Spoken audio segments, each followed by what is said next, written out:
अगर आप एक फौजी हो तो आपके मन में कभी ना कभी ये सवाल ज़रूर आया होगा कि फ़ौज में मैं लंबी नौकरी करूं या फिर जल्दी से रिटायरमेंट लूं। तो इस वीडियो को देख के आपको ये बिल्कुल क्लियर हो जाएगा, आप बिल्कुल परफेक्टली ये डिसीजन ले पाएंगे कि आपको जल्दी रिटायरमेंट लेना चाहिए या फिर लंबी नौकरी करनी चाहिए। 3 टॉपिक पर बात करेंगे। कब आपको जल्दी रिटायरमेंट लेना चाहिए, और अगर जल्दी रिटायरमेंट लेना है तो उसके लिए क्या और कैसी तैयारी करनी चाहिए, और तीसरा कि कब आपको जल्दी रिटायरमेंट नहीं लेना चाहिए और लंबी सर्विस करनी चाहिए। तो पहले टॉपिक की बात करेंगे कि कब आपको जल्दी रिटायरमेंट लेना चाहिए। सबसे पहला है प्रमोशन। देखिए, कई सारे फौजी भाइयों के साथ ऐसा होता है कि उनको सही टाइम पे प्रमोशन नहीं मिलता, और आप सभी को पता है सेना में जितना कम रैंक उतना ही ज़्यादा फिजिकल वर्कलोड और उतनी ही कम फैसिलिटी। अब जब फिजिकल वर्कलोड ज़्यादा है और फैसिलिटी कम है तो जायज़ सी बात है कि कोई भी फौजी इरिटेट हो जाता है, और उम्र की कुछ सीमा के बाद में फिजिकल एक्टिविटी जैसे एक्सरसाइज, पीटी और ख़ास करके नाइट ड्यूटी करने में बहुत ज़्यादा प्रॉब्लम आती है। और उससे भी बड़ी बात कि आपको आपके अनुसार सम्मान नहीं मिल पाता। तो आपको लगता है कि आपको सही टाइम पे प्रमोशन नहीं मिल पाया है और भविष्य में ऐसा प्रमोशन मिलने के चांसेस भी नहीं है, तो आपको सही टाइम पे जल्दी से रिटायरमेंट ले लेना चाहिए। दूसरा सबसे महत्वपूर्ण टॉपिक जिस पर हम सभी ने ध्यान देना चाहिए वो है आपके अपने घर की परिस्थिति और पारिवारिक माहौल। देखिए, हम में से कई फौजी ऐसे होते हैं जो अपने घर के अकेले जिम्मेदार व्यक्ति होते हैं। अब जब कोई फौजी लंबी नौकरी करता है तो उनके बच्चों का भविष्य बनाने की जिम्मेदारी और साथ में अपने माता पिता के स्वास्थ्य की जिम्मेदारी, ये दोनों ही एक साथ बढ़ती जाती है। और फौज में हर समय आपको परिवार साथ में रखने का मौका नहीं मिलता है, समय पे छुट्टी नहीं मिलती है।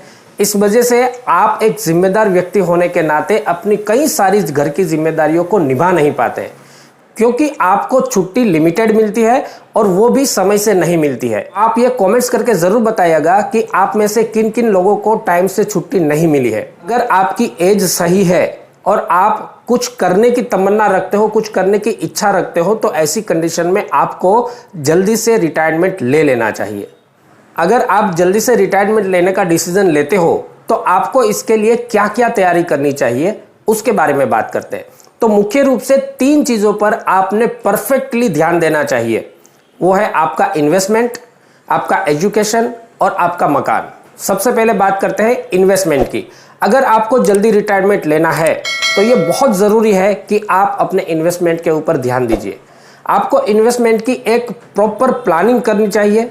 सारे ट्रेडिशनल तौर तरीके, पुराने तौर तरीके छोड़कर आपको थोड़ा सा रिस्की और थोड़े से एडवांस तरीकों के साथ इन्वेस्टमेंट करना चाहिए। अगर आपकी इन्वेस्टमेंट मजबूत है तो आपका भविष्य भी मजबूत रहेगा।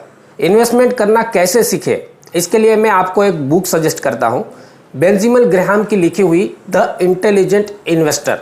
ये विश्व प्रसिद्ध बुक है और इस बुक में 2 चीज़ें बहुत अच्छे से समझाई गई है। एक तो ये कि किस तरह से आप अपने पैसों को 2 गुना 3 गुना बढ़ा सकते हैं, और दूसरी ये कि किस तरह आप अपने पैसों से अपनी एक स्टेबल इनकम जनरेट कर सकते हैं। और अब तो इंडिया में कुकू एफएम एक बेस्ट ऑडियो लर्निंग प्लेटफॉर्म है। आपको इतनी मोटी बुक पढ़ने की भी ज़रूरत नहीं है।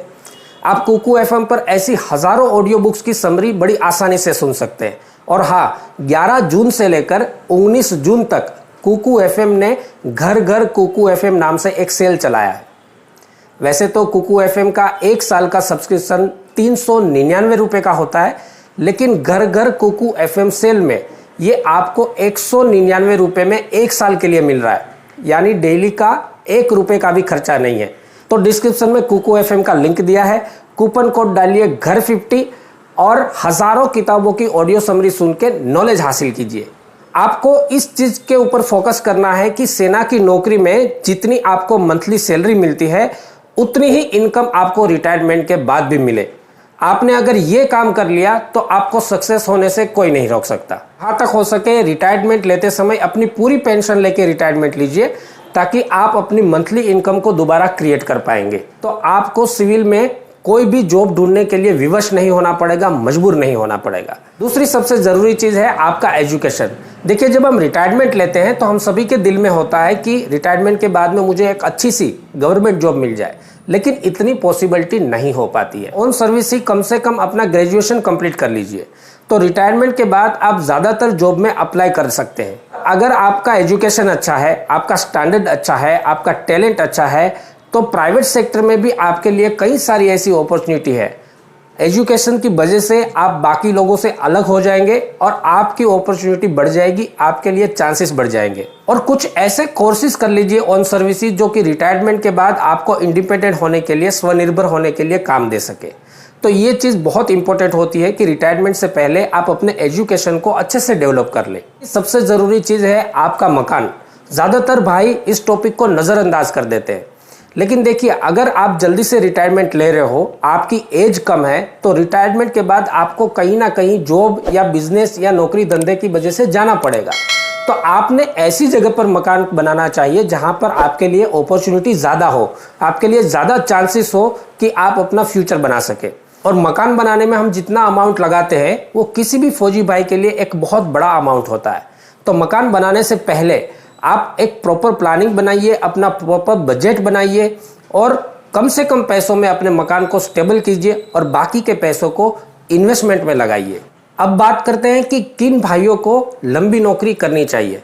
तो जायज़ सी बात है, जिन फौजी भाइयों को समय से प्रमोशन मिला है, नौकरी में थोड़ा रिलैक्स मिलना शुरू हो गया है, आपको फैमिली साथ में रखने का समय मिल रहा है, तो ऐसी कंडीशन में आपको लंबी नौकरी करने का इरादा करना चाहिए। यानी कि उनकी एज जो है 40 से 45 साल के आसपास है, तो उनके बच्चे भी बड़े हो गए हैं, वो हायर एजुकेशन में स्टडी कर रहे हैं। आजकल सिविल में सबसे महंगी चीज़ है एजुकेशन।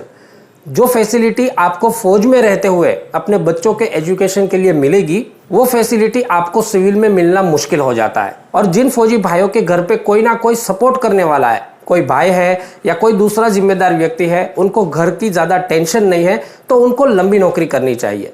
क्योंकि जब आपकी एज बढ़ जाती है तो सिविल में आपको नौकरी मिल पाना कठिन हो जाता है। गवर्नमेंट सेक्टर में दोबारा से पढ़कर पास करना बहुत मुश्किल हो जाता है, और प्राइवेट सेक्टर में आप जहां भी जाएंगे वहां पर आपकी एज ज़रूर देखी जाती है। कम एज वालों को ज़्यादा चांसेस मिलते हैं कि उनको प्राइवेट सेक्टर में जॉब मिल सके। इस एज में रिटायरमेंट लेने के बाद अगर आप ये सोचते हो कि मैं कोई बिजनेस करूं, तो बिजनेस में सफल होने के लिए 2 साल, 3 साल, 5 साल भी लग सकते हैं, तो ये एक कठिन डिसीजन हो जाता है। तो इन सब कंडीशनों में अगर आप समय से प्रमोशन ले चुके हैं और आपकी एज 45 के आसपास हो चुकी है, तो आपको अपनी कंप्लीट नौकरी करनी चाहिए और थोड़ा अच्छा इन्वेस्टमेंट करके रिटायरमेंट लेना चाहिए, ताकि रिटायरमेंट के बाद में आपको दूसरी जॉब ना करनी पड़े, दूसरा कोई काम करने की ज़रूरत ना पड़े। एक बार ये कमेंट करके ज़रूर बताइएगा कि किन किन भाइयों ने अपना मकान सही तरीके से बनाया है और किन किन भाइयों को छुट्टी से रिलेटेड समस्या आई है। आशा करता हूं कि ये वीडियो आपको बहुत हेल्पफुल साबित होगा। इस वीडियो को अपने सभी भाइयों के साथ शेयर कीजिएगा, क्योंकि हम जो भी चीज़ें आपको बता रहे हैं वो ऑन ग्राउंड की हकीकत आपके सामने लाते हैं, ताकि आपको अपना भविष्य बनाने में कुछ ना कुछ मदद मिल सके। इस वीडियो में इतना ही। नमस्कार, जय हिंद।